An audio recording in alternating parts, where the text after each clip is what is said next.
Nasa inyo na mga kapobre kung ano ang inyong komento dito patungkol sa petisyon ni Atty. Makalintal na i-declare daw yung Republic Act 12232 na unconstitutional kasi daw bawal sa batas ang mag-postpone ng barangay at SK election. Pero galing mismo sa bibig ni Atty. Makalintal, wala daw pong postponement na nakalagay doon sa Republic Act 12232.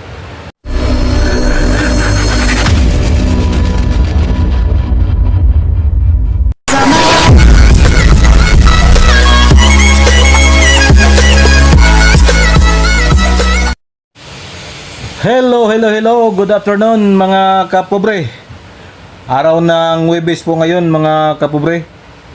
Panibagong araw na naman, panibagong biyaya, panibagong pag-asa, and of course, panibagong vlog mga kapobre.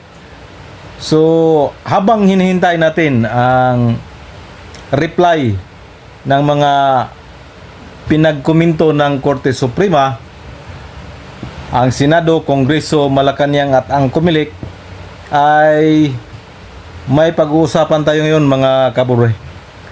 Dalawang punto lang ang ating pag-uusapan mga kapobre.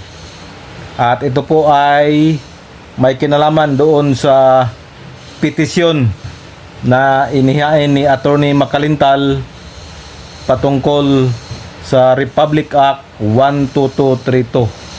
So number one, una nating pag-usapan na punto ay yung sinasabi ni Atty. Makalintal sa kanyang petisyon na wala daw kapangyarihan ang Kongreso na mag-postpone ng termino ng mga barangay at SK officials. Kaya yun ang kanyang petisyon, dahil nga walang kapangyarihan, dapat may declare na unconstitutional ang Republic Act 12232. So ito na po, dito na po tayo mga kapobre. Kasi nga laging sinasabi ni Atty. Makalintal na bawal mag-postpone. Pero ang problema mga kapobre ay mismo galing sa bibig ni Atty. Makalintal na yung Republic Act 12232 ay wala pong nakalagay doon na postponement. Kaya nga sinasabi niya na mapanglinlang daw kasi nga walang postponement. Kasi klaro doon nakalagay sa Republic Act 12232 is term setting bill. Wala naman po talagang postponement ang nakalagay. Pero yun ang pinaglaban ni Atty. Makalintal na bawal mag-postpone.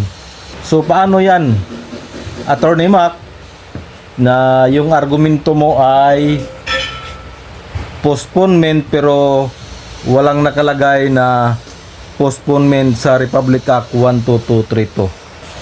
So palaisipan yan kung paano yan kakatigan ng Korte Suprema. Gayong ang iyong petisyon ay bawal ang postponement pero wala naman pong nakalagay na postponement.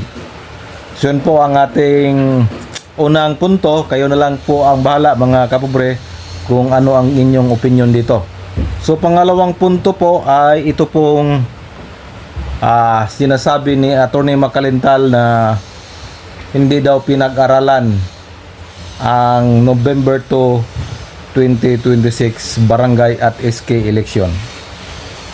Dahil daw araw ng mga kaluluwayan. So dito po ako 100% agree kay Atty. Makalintal.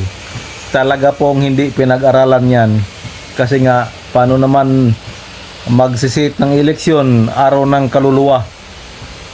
So siguro sa pagmamadali ng ating mga congressman, hindi na nila naisip na araw ng kaluluwa yun. So dito ako agree, dito ako sumang-ayon ng husto kay Atty. Makalintal na hindi nila pinag-aralan ng mabuti. Hindi na nila pinansin yung araw mismo ng eleksyon dahil po yun ay araw ng mga kaluluwa. Sa bagay, sinabi rin ni Chairman George Garcia na mas maganda daw yun kasi nga nandoon yung mga ating mga kabayan sa kanilang mga probinsya. Yung karamihan naman ay nakarehistro pa rin sa kanilang mga probinsya. So, oportunidad na yun na makaboto. Pero sa ngayon talaga ako doon sa argumento ni Attorney Makalintal. So, yun po ang aking dalawang punto na ipaabot sa inyo mga kapobre. So, again, bahala na kayo kung ano yung magiging komento. So, pakiusap lang po. Observe lang po tayo ng proper decorum sa ating mga komento. Huwag lang po tayong magkomento ng mga ano na hindi magandang mga pananalita, yung below the belt na. Kasi po itong sa amin is opinion lang naman. Sa amin lang naman to. Nasa inyo na kung ano ang inyong mga opinion. Huwag lang yung mga hindi magandang mga komento. Hanggang dito na lang. Magandang hapon at bye-bye. God bless.